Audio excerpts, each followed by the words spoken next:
There was a day it got me upset, and I went into the room and I said, I forgive you. And I'm grateful to God that you are there to get me upset.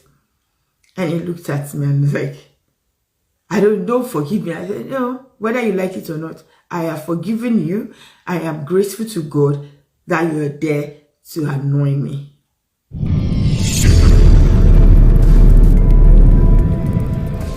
Hello. Hi, everyone. Hi, Larry Thomas. Hi, everyone. My name is Bukola Jedogbo referred to as Kiki, and I'm super excited to be here today at another episode of Copper with Kiki. And guess what? This month I am focusing on gratitude. I'm super grateful for the month of July. It's the beginning of the second half of the second half of the year. The first half went very well, exciting things, great milestones, and I'm excited about the first half here. But actually, I'm more excited about the second half because of so many reasons. One, it's my birth month. Two, Joshua Zami was 6 on the 1st of July. What a way to start the second half of the year. Ooh, ooh, ooh. And then beautifully, we've got amazing things in stock. The second half of the year is basically for us to be able to do so many things that we wanted to do. There's so many other months, there's so many chances for us to get all of those goals and all of those aspirations smashed the second half of the year. So today, what are we going to be talking about? We're going to be talking about gratitude.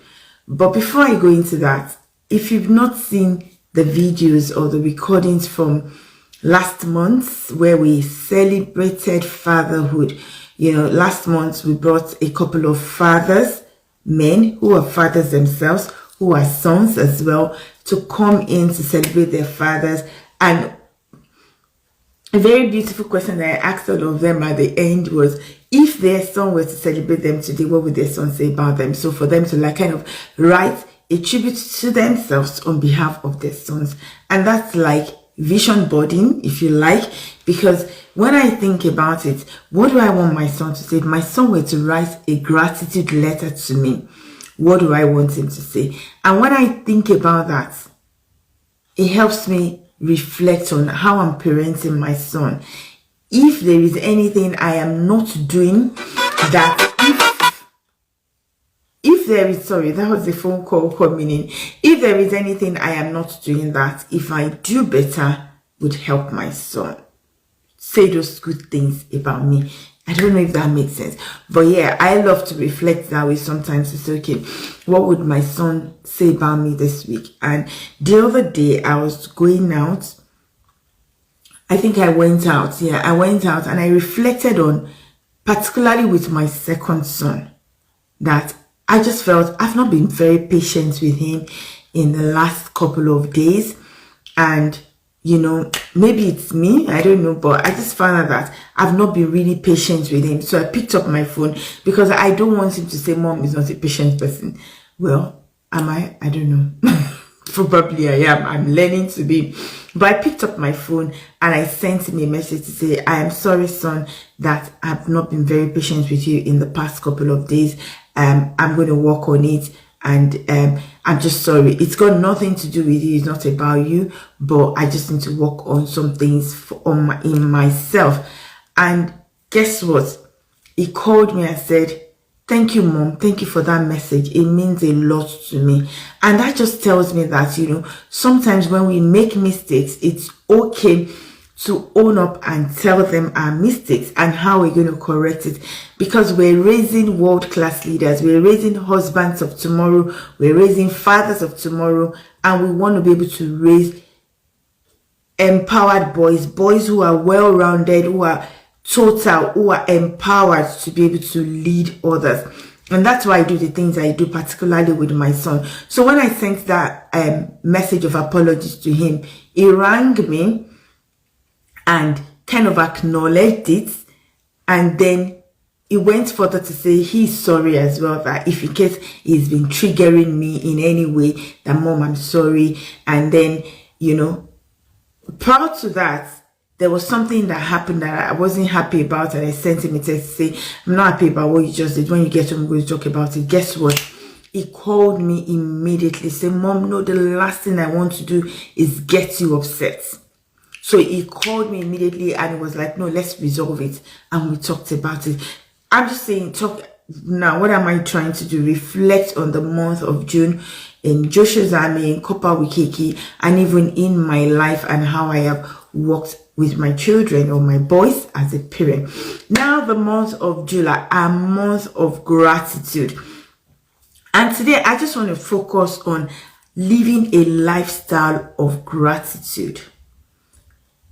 We hear about gratitude, journal about gratitude, write about gratitude, and all of those things a lot. And I don't want to overflog it or complicate it. I am focusing more on gratitude this month because of the so many things, so many beautiful things happening in my life in the month of July, every month of July. So, but again, thinking about the lifestyle of gratitude, what does it actually mean? I read a post that says, instead of complaining that the kitchen is untidy, be grateful that there is food to eat, and that's why there are activities in the kitchen. Instead of complaining that the living room is untidy and the children have left their toys everywhere, be grateful that the children can move around. You don't have to be carrying them from one place to the other or begging them to get out of bed because they're ill. And that's why they can play with the toys, and that's why the toys can be everywhere. Now, I think that's a big ask, but hey, we're talking about gratitude here. Be grateful. You get into the bathroom, there's water on the floor. Be grateful to God that there's so many people who turn on their taps and water do not run out of their tap. So I am grateful that I turn on the tap, my children turn on the tap, and water can flow out of the tap. And I think for me as a parent, when I look at things like that and I'm grateful, I have the ability to be grateful, that's when I will be able to respond constructively, respond intentionally to the children. And what does that mean to us as a family? It means there's less yelling and less anger around the home. Talking about living a gratitude or a grateful lifestyle, lifestyle of gratitude as a parent. What does it mean to us? It boosts the ability to help us make sensible decisions with our with our children. When I'm grateful for my children, I look at my children, the first thing I'm thinking about is, what has this child done today? Or why should I be grateful for this child? God has blessed me with a child. So rather than focus on complaining about the child or complaining to the child, I am focusing on, being grateful for that gift of the child.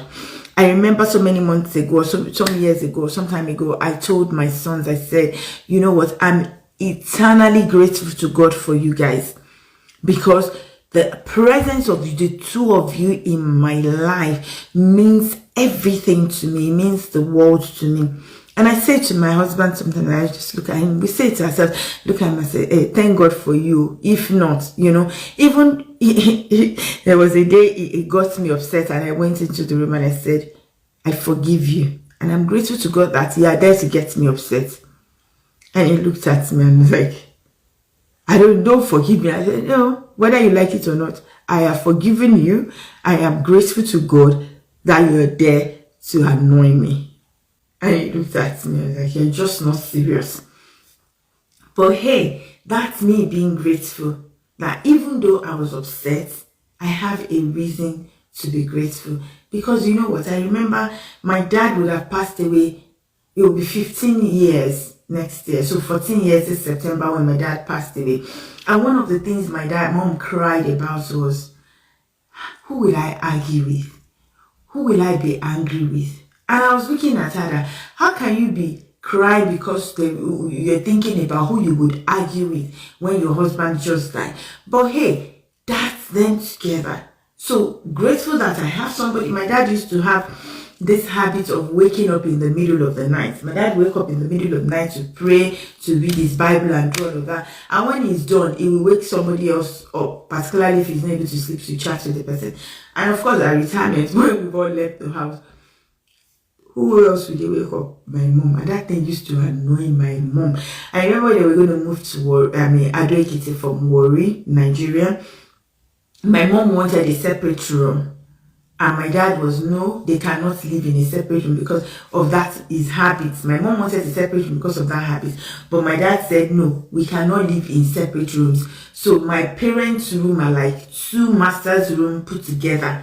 Very massive room, because it was going to be 2 rooms. At some point, they brought down the middle one because my dad just wanted him to. And my mom used to be annoyed about how he wakes her up in the middle of the night. But when it passed, that was one thing she was grateful for. So, what are you grateful for? And then being grateful for your children gives the children a sense of love and appreciation. Is it all the time that I tell my children I'm grateful for you? Is it all the time I'm able to tell them that? No. Because if I say yes, it's a lie. But is it all the time or most of the time that they see my response, my behavior, how I comport myself around them reflects gratitude? I would say a big yes to that. And because they know that my countenance reflects gratitude to them and for them, it makes it easier for them to relate with me.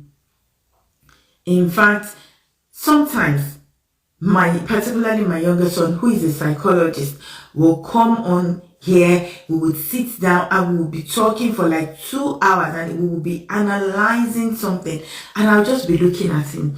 It's deliberate. Be looking at him like, Mom, what are you? I say, I'm just grateful to God for you. Why? I don't know. I'm learning a lot from you, and I'm just so grateful that I have somebody who can teach me.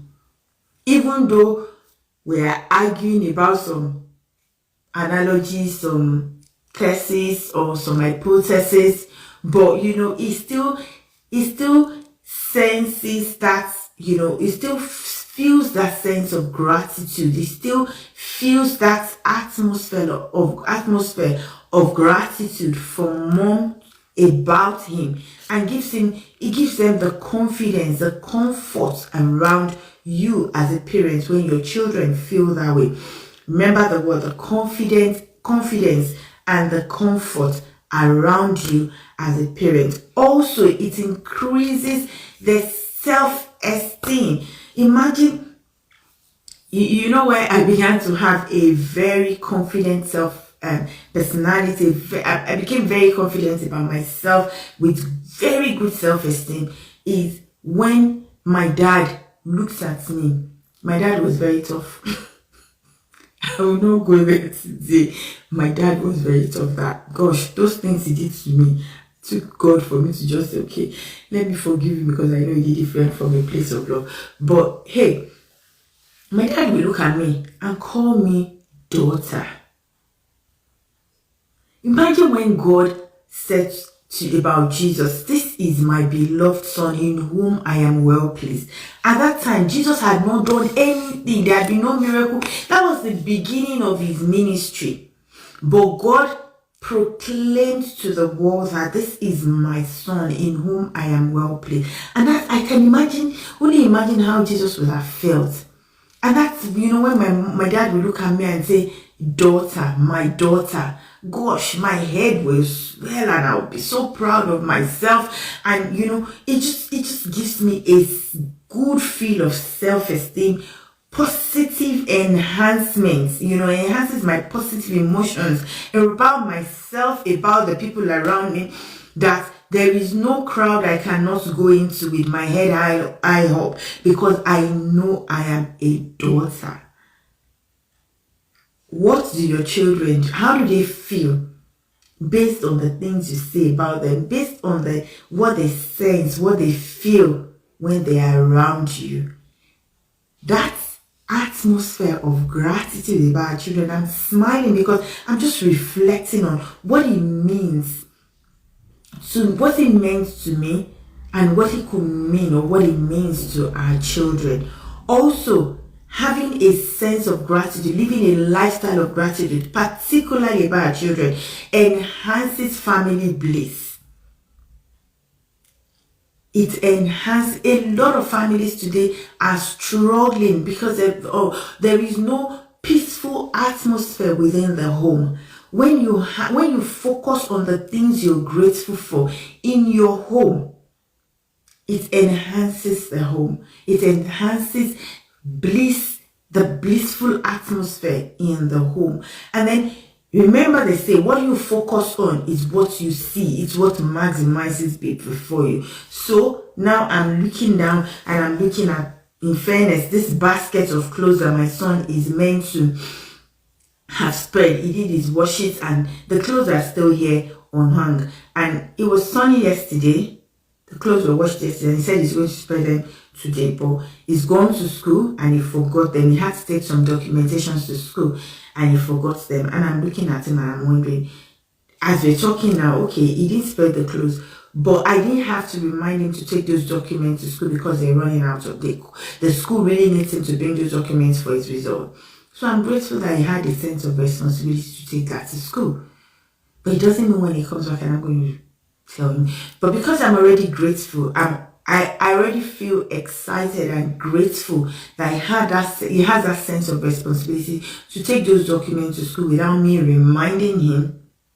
When he comes in, I won't speak to him from the place of, oh, you didn't spread those clothes. Are you not meant to? You told me. It will be from a place of, oh, well done. How was it in school? You didn't remember to spread your clothes. You want to do them now. Bliss in the home. Also, living a lifestyle of gratitude enhances fun and laughter in the home.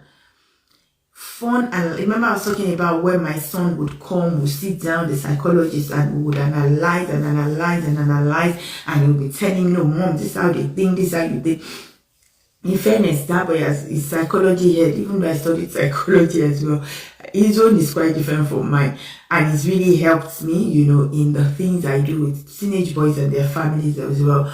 But, we just are able to laugh and have fun together. Also, sense of gratitude increases productivity in the home and in our children. When your child knows you're happy and grateful for them, they would hardly want to do anything that will get you upset. They will get things done without you reminding them. They will get things done joyfully and happily, because who doesn't love to be appreciated? We all do, even God does. So being grateful, living a lifestyle of gratitude in the home enhances productivity in our children. It also increases respect in the home. I don't always have to remind them, because they sense I'm grateful to them. I'm always being positive to them. I'm always relating to them from the place of gratitude and empathy.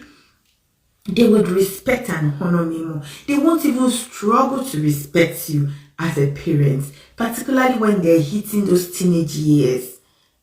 And then when they do some things that are like seemingly not respectful, you don't have to fight, you don't have to push for them to come back and say, Mom or Dad, I am sorry about the way I responded to you earlier on. And then you end it with gratitude. Oh, thank you, that's really thoughtful of you. Thank you for coming back. So it increases respect in the home. Also, it increases the feel of love in the home. Have you ever said thank you to your son, particularly your teenage boy, and he does something, you say, oh, thank you for that. Thank you, really, really thank you. I'm really grateful for that. And then he turns around and gives you a hug. People ask me this a lot.